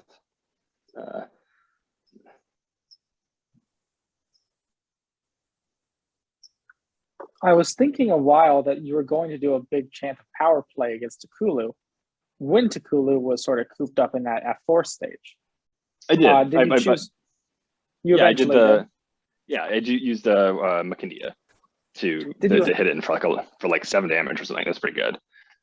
Did you have the chant of power before and you were trying to set it up better, or were you waiting for the? I had one in the opening hand and I pitched it, which is usually the right play. Chant of powers are, I think, a little overrated. You don't want to hold on to them forever, especially at the beginning. Savannah elves can really struggle with magic and hand management. So, like, you don't want to just like hold on to one for 3 turns, hoping to get the right situation. And I drew one mid game, and by then it was good. But yeah, I had one opening hand, so I just had to get rid of it. That makes sense. Yeah, if we look at the game log, we see Breakers used 4 events. Savannah Elves only used 3. And you both pitched a bunch of cards, 9 for the Breakers and Orange Lazarus, 10 for the Savannah Elves and EldritchNoodles. Do you think that's just how it's going to go in like higher level play? Where more cards are discarded for Magic, less events are used? Or was that something specific about this matchup or these decks? They're both pretty Magic heavy decks. I'm curious, I'm not a huge expert on Breakers, but Savannah Elves, they just want a lot of Magic. So you just got to pitch a lot of cards. And their events are like okay. Like you can do some crazy things, but you can play around them. Another question I had for both of you was, how did trying to play quickly and in the live format affect your gameplay or your psyche versus when you have hours and hours of time playing asynchronously? Yeah, definitely harder. I'm I don't consider myself a super fast player. And often, especially with Breakers, it's kind of, I like the looking at the board, trying to understand how you can use wind mages in different ways to kind of play with positions. So there wasn't as much time for that, but at the same time, playing more aggressively, that was a little less. I wasn't trying to maximize or optimize every single defensive position to hide away. I was more kind of a little more in your face and just trying to keep his commons at bay. So but it was still harder. It's definitely, you're always wondering, am I missing something, especially against Savannah Elves, where at any turn he could put a dozen dice on your summoner or unit. So that was definitely kind of always in the back of my mind. Am I missing an obvious lane or a combo that he might have? So, but again, playing aggressively, it puts my mind at ease a little bit more that he's not just, again, building the perfect combo in his hand while I'm staying back. So it's definitely a little tougher. Yeah, I think that's right. The aggressive move at the beginning, I think, was smart. At first, I was like, oh, this is great. Like I can, I don't have to like fight at range against the Breakers, but it ended up working out quite well. Yeah, I thought the time I thought was going to be like a much bigger problem than it was, and then ended up being largely fine. The game was pretty like aggressive, so there wasn't a ton of like the moves were pretty. There wasn't. I don't know. There were a couple places where I like finished the turn. I was like, oh crap, I could have done that, but there wasn't a ton of like. I don't know. I was able to think most of what I would normally think in the game, I think, and I was kind of surprised by that. I feel like normally I look at moves and I think about them for 10 minutes, but some of it is just like, I don't know, double check in or like being sure. But if you're just like tuned in and just playing the game, it helps. Yeah, and I see level 3 put a question in the chat about why no blast, and it's for me. Like blast is obviously you can use it in assassination, but again, when it's more of a scrum and I'm keeping an eye on economy, I really want to make sure, especially since you're paying 1 magic for an event, I want to make sure I get the most of it. And the early on, I threw away a blast when my just didn't see a need for it. And the turn I considered the most, and I might have made the wrong decision in the end, was when when he summoned forgetting her name now, the range champ, the Makenda Rue. Makenda Rue. So he had Makenda Rue at like a space away from my summoner, and then he had like a boosted lion. It was further down. And I was thinking about blasting Makendaru away and then taking out the lioness and then playing Tempest, which he wouldn't have been able to probably get Makendaru back in range. And I think I could have taken out the lioness. It would have been the safer play, but I would have retreated. And I thought I was being a little clever by keeping the Deceiver up against Makendaru, but he just moved the Makendaru back one away from the Deceiver and then hit me for like 9 or 8 or whatever it was. It was pretty strong. Yeah. So it probably would have been better to blast Makendaru away there and then go back and take out the lioness. But, you know, that's those are the choices you make in a 45-minute game. So I had the chant of power at that point. So you might have been able to kill the lion, but if you didn't, I could have. I think I had entangling at that point. I was like thinking about a big entangling double chant of power. Like I could have like chanted power up the lion and entangled it to go after the Kulu if you hadn't killed him. Mm-hmm. That's why I pushed forward one space. So I was thinking that there was like an equal. There was very little difference between Abu like last row and up one, but I pushed forward because I had entangling at this point, and I wanted to be able to get like a big turn in. Yeah. And he could still retreat and get hidden by the mage. So. Mm-hmm.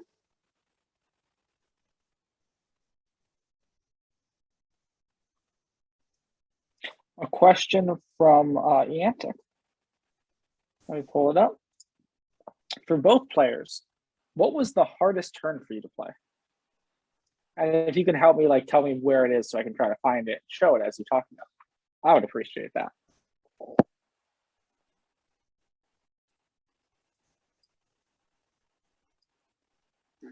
That's a good question. I mean, the one we're looking at was definitely the one before this when I was deciding what to do against Makendaru, and then the turn after he destroyed that gate, that forward gate, because I needed to figure out how to get this one here. There. Yeah, I need to figure out how to get Takulu. So right after here, where he puts a whole bunch of damage on Takulu and takes out the gate, and I got to figure out how to get Takulu safe, but try and keep some kind of pressure on him. That was pretty tough to figure out. That's probably my biggest struggle to figure out what to do there. Yeah, I don't know if that gate kill was right there because I was thinking I was hiding behind it. But I don't know. I realized like, oh, I can just kill this gate and advance my lion. I moved the lion over to the side mostly to protect the left side of my flank because then you couldn't summon there. But usually it's right to kill forward gates, so I just kind of went for it. I don't know. If I were playing a longer game, I might have thought about it more, but I probably would have made the same move. There's a lot of advantages to keeping it, but there's also, it's a forward gate. It's very close. So it's one of those like it really dramatically changes the game, but it's probably about it equal either way. And so like it feels like this really hard decision, but in the end, like you're probably giving up very little with the wrong decision. So I just went for it. Yeah, I think I would have done the same as well.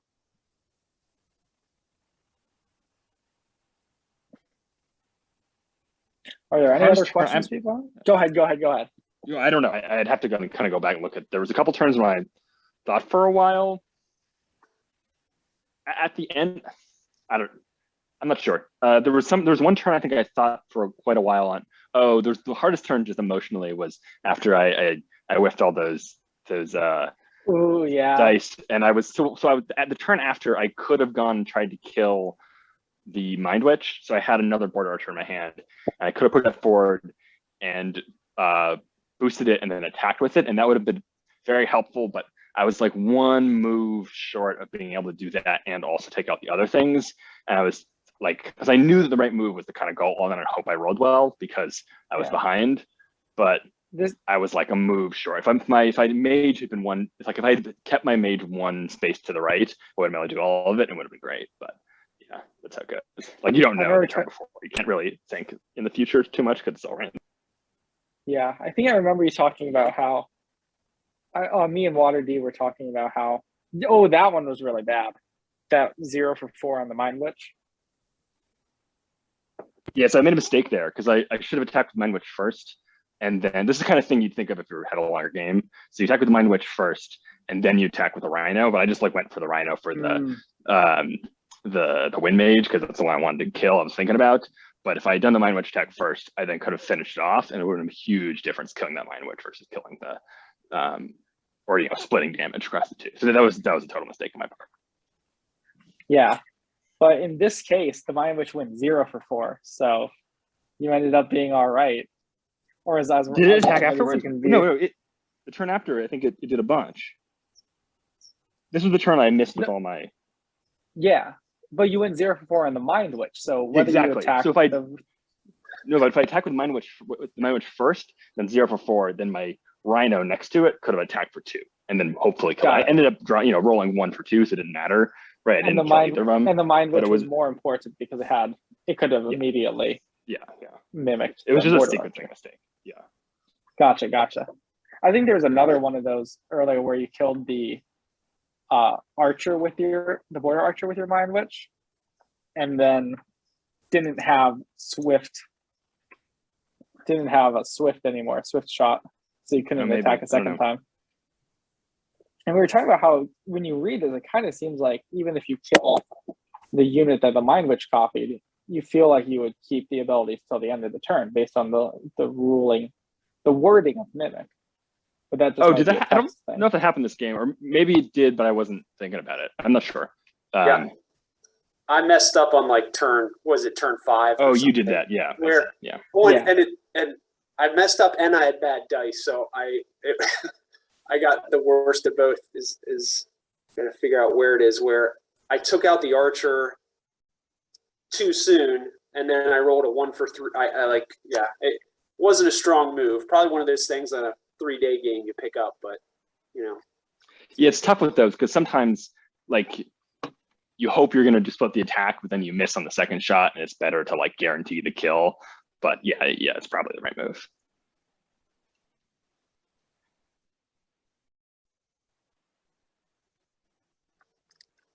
I didn't know, guys. I don't know if the commentators, skewered me for that. Yeah, for a this little bit. with the qualifications that you are a far better player than either of us.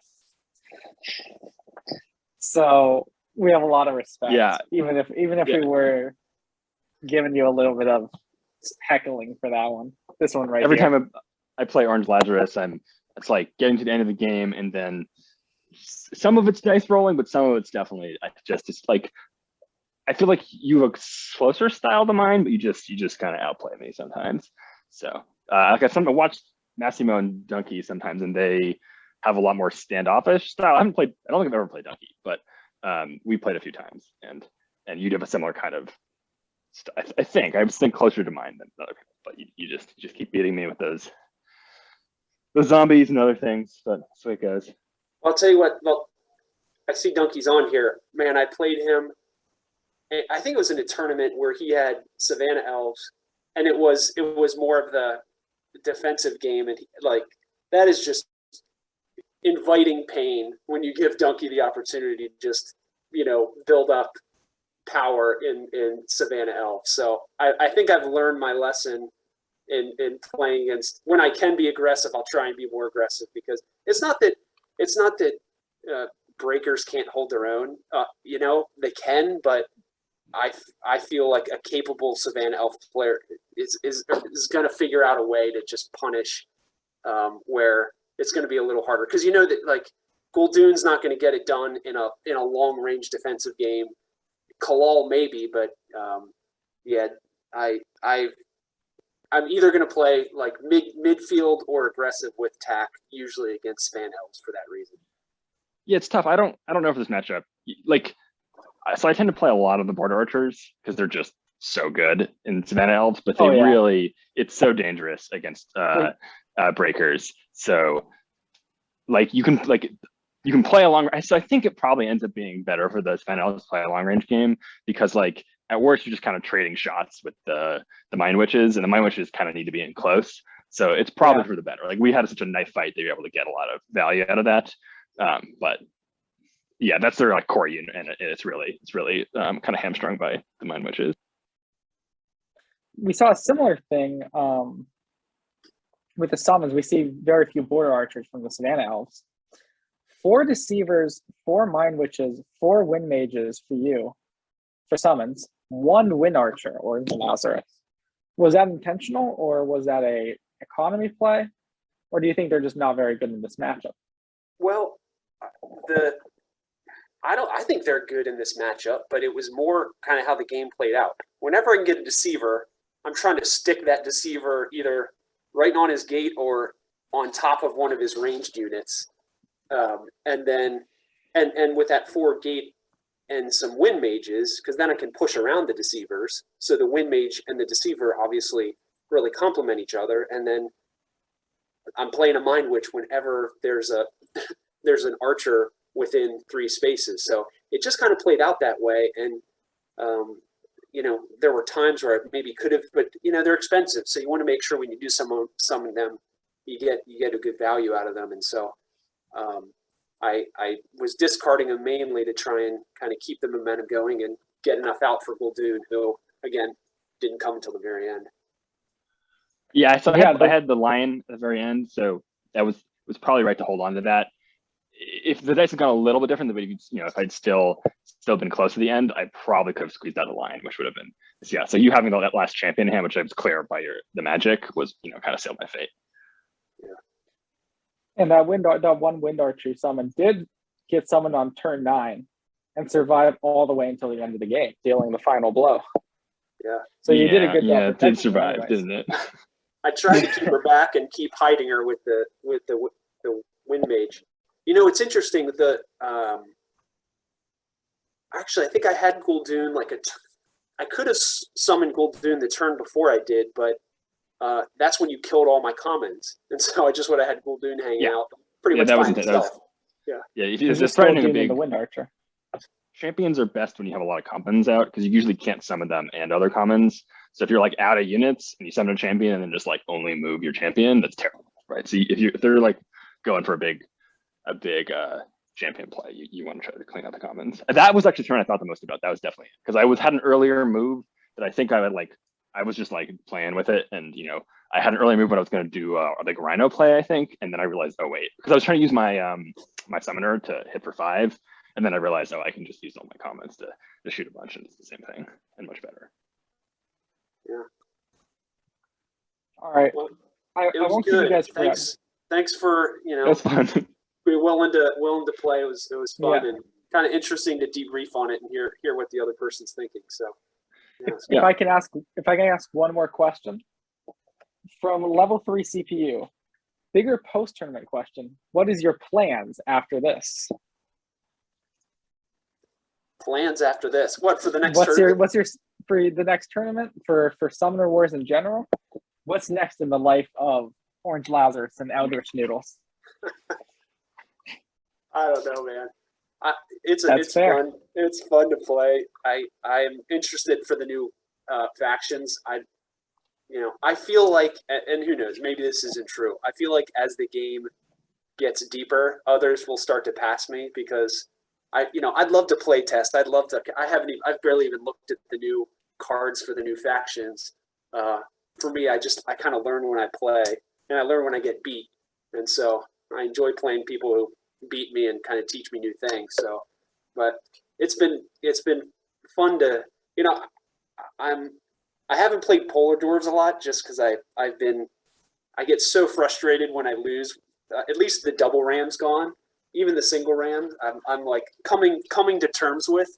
But even with that, I appreciate them as a faction, and I think I will continue to appreciate them as more factions get added. I don't think they'll kind of stand out so much. So I have no hate toward them. I like to find ways to win with other factions a little bit more. So I don't know. I'm eager to see kind of what the new factions do to kind of the overall gameplay, and I think there's going to be another big kind of sponsored tournament, if you will. So that'll be fun to kind of mix in with the new factions. Definitely to keep our eyes out for. And EldritchNoodles? Yeah, I think I signed up for too many games. Because I was like, I've signed up in the past and like been out like round 2, and now it's and this especially it's like 3 games in 1, so it's in a lot of games. I'm playing against Water currently in the league, and I just played terribly, and I'm still in the middle of the match. So, but I'm just like, oh man, I just keep making bad moves. So I think I need to pull back on having so many competitive Summoner Wars games, because I don't know if anyone here is even not a playtester, but the factions kind of real fun, and they're a lot. It's fun to play new things, right? I feel like I've really tried to dig into some of these competitive matches, and it's a lot. So yeah, same is true for these. Thanks for organizing these tournaments, but maybe I don't know if I want there to exist 4 tournaments at once. So it's a lot of games. If people want to do best of ones, they're like just the base deck only. It's less skill based, but into account. It's fewer games. I mean, it's more exciting. I would say, yeah, just if you do well, it's more games. That's the thing. You like decide like, oh, I'm gonna do well, and then you're like, oh man, I'm doing well. I have to like so many games. Well, I'll keep it in mind for sure. Hey, the team format was cool. Thanks for organizing these tournaments. Cool. And by the way, Eldritch, he declined the brub. He's what a stand-up guy. So my brub. I'm gonna get that. I don't know. They'll send it to me when it's out. I'm playing online. It doesn't make any difference to me. If you want to send it to me, I will. I'll accept it. But if someone else, we can use it for some other tournament. Someone else is excited for it. That'd be great. Yeah, it's all good. Whatever you want. It's yours if you want it. Otherwise, I can roll it forward to, Ciabatta. Use it however you want as another kind of prize. But yeah, send it to Ciabatta. He's the one he's the one who's put in the work organizing it. Yeah, that's a good point. I'm in favor of that. Brub needs a home. Ciabatta, you can give y'all are so kind. Thank you so much, and thank you for appearing on this this project, this presentation. Yeah. It'll be going up on YouTube, so people can watch it. Well, I think you're all cool with that. Yeah, totally. With this, we got our 8 spectators for our exhibition match. But yeah, this has been super fun. Yeah. Thanks for organizing. Of course. Have a good night, y'all. All right. Take care, guys. You too.